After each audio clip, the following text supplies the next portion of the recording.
Change isn't easy.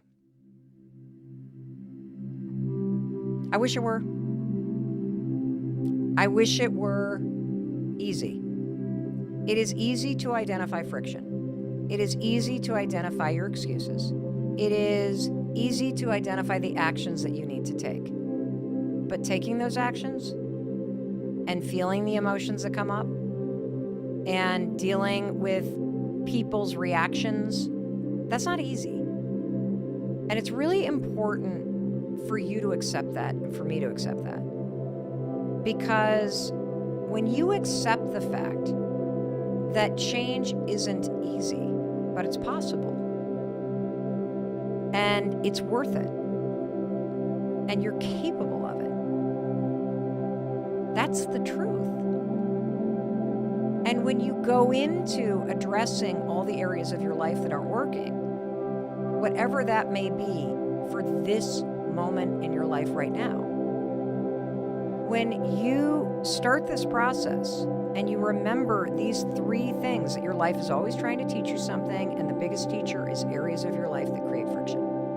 Full stop, period. The second lesson, that your excuses are bullshit. Every single excuse you have is tied to some fear that you have. That's it. And that every single excuse can be faced and addressed with a small action. Again and again and again. Now, the third lesson is really important because it's the truth. Change isn't easy. I mean, this year I reorganized the team. I addressed the betrayal. I got seriously into therapy to improve a lot of friction in my marriage, both on my side and Chris's side. Not easy. It's not easy to sit in a therapy session and have to listen and hear stuff you don't want to hear. And it's not easy to change your own behavior when you've been doing things for a long time. It's not easy to go to the gym for the first time. Heck, I went to a hot yoga class when I was visiting my daughter in Los Angeles last week. I realized it's the first time I have been in an exercise studio for 3 years. It wasn't easy to get there. Now, I was happy I went when it was over, but I'm not going to sit here and lie to you and say that this is easy. When you know going into it that it's not going to be easy, but it is going to be worth it, damn it.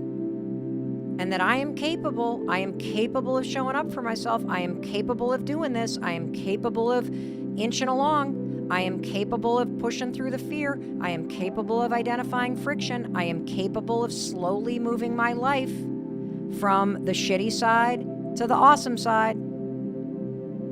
When you go into it knowing that, like that's what I did with this house. When we sold our house in Boston, that was not easy. I knew I needed to do it. I knew I needed to remove that variable from my life. That was not easy.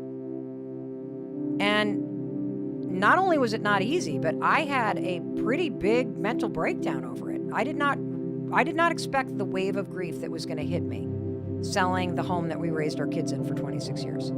I did not expect how discombobulated I would feel moving from a place that I had lived for 26 years and the container that held all those memories and that much time. It knocked me on my rear end. It was not easy at all. But now that I am on the other side of it, thanks to therapy and going back on an antidepressant for the first time in 20 years, I'll tell you, it was worth it. And I was capable of putting my life into the column of being in alignment. I am proud of myself. I am proud of myself for doing the work to finally launch this podcast. I am proud of myself, not because it's doing so well. I mean, of course, that's freaking amazing because your support makes me feel good, and I just can't believe what a force for good you and I are. That these episodes are truly changing and even saving people's lives. I mean, that's just extraordinary. But I'm proud of myself because I got over my own bullshit to do this. Do you know how liberating that is?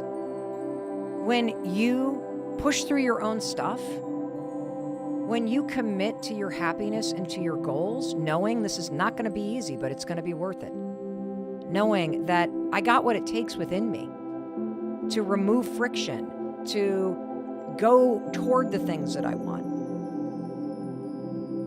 It is like one of the most amazing things in the world.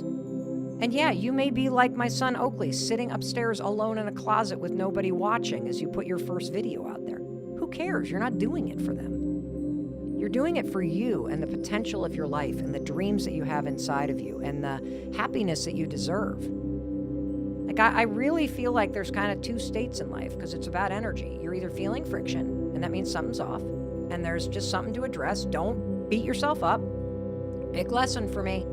Just learn the lesson, everybody, because your life's trying to teach you something with that friction. Make your list.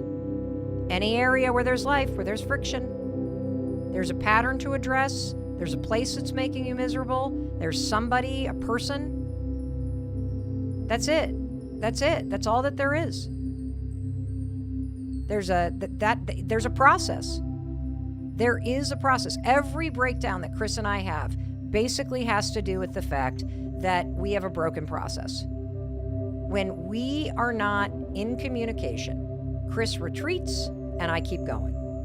And then Chris feels rejected. He feels taken advantage of. I have no idea because I'm blazing ahead 55 miles an hour. And what is broken is the communication process. Doesn't mean we're bad people. Doesn't mean the marriage sucks. It means there's friction between us because there's a broken process. And so again, this is such a huge invitation. Please, please do not run yourself into a wall the way I did. Do not ignore the lessons in your life that your life is trying to teach you via friction, because they are going to get louder. That sledgehammer is a-coming. And do not be a stubborn student like Mel Robbins. Do not wait for life to punch you in the face or knock you on your fanny or cause you to have a mental health breakdown requiring prescription medication, which, by the way, there's nothing wrong with. Sometimes we need those ladders. Sometimes we need it every day, people. I freaking love my Celexa right now. Thank you, Celexa. You have helped me through this shitty year. I am proud to ask for help, whether it's for people or it's medication or it's new habits or it's from you, because sometimes it's not easy, but it's worth it. And you're capable of doing whatever it takes, and it might take you years. It took me decades to finally learn the lesson about people that have toxic patterns and betrayal, and my role in it too. Decades. It took me 10 years to realize that all of my success was born in a moment of crisis. You know, I didn't go, I think I'll write a book today. I'm like, I got bills to pay and a lien on my house, and my husband basically has just left his business, and he's sobering up and he's depressed, and if we're gonna pay bills, I gotta figure this shit out. And I have never gotten out of that mode. Like, when you can't pay for groceries, when you got liens on your house, you will say yes to anything that you need to say yes to stay afloat. And I don't think I ever got out of the mode of relating to work as though I was in an emergency. I always assumed my luck would run out, which is why I've been running like my life depends upon it. And that's why I ultimately hit a brick wall. It wasn't working anymore. It was making me miserable.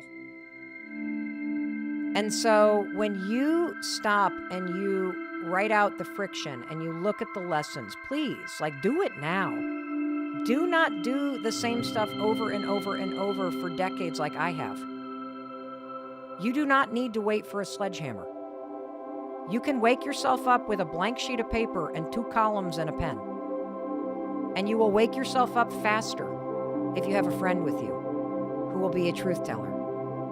And you also need to honor the things that are working about your life, because guess what? There are a lot of things that are working. And we need to do more of that. And when you are willing to learn the lessons that your life is teaching you at this moment, and there's always lessons. I'm sorry, it's whack-a-mole, people. That's what life is. You're going to fit. Here's the bad news. I got a lot of shit on the left-hand column now, too. It just is different stuff from last year. Because life is whack-a-mole.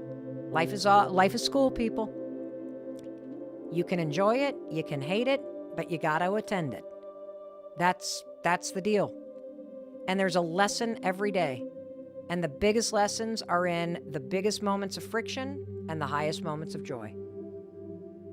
And if you get serious about paying attention to the lessons, and you get serious about your own baloney excuses, and you get serious about just taking actions and inching forward every day, and you embrace this notion, change isn't easy, but it's worth it, and I'm capable of it. You, my friend, will feel the happiness you deserve. You will remove the just stupid crap that you're tolerating. You will level up. You will make more money. You will enjoy it. Imagine that. Imagine enjoying it. And I realize you may be taking care of aging parents, or you've got super little kids, or you just went through a divorce, or you got a big health crisis, or you're in the middle of pitching a venture capital firm for the biggest deal of your life. The stakes are high. I get that stuff's going on, but I also know, because I have done this in my own life this year, that you can see what the lesson is. You can stop beating yourself up. You can fix the pattern. You can fix the personal dynamics. You can fix the places that you're showing up. You can fix the process. You do that, you get to work, and my God, you're going to be shocked at how proud you're going to be of yourself. And I want you to know that I'm here every single day because I know you can do it. If you don't believe it, let me be the person holding up the light over here going, hey, come on, walk towards me. I'll hold this light high till you catch up with me. And then guess what? I'm going to get hit with a sledgehammer, and I'm going to expect you to go forward and hold that damn light high and remind me that I'm going to be okay. Because the second that you start to move things of friction from one column to the other friction will show up.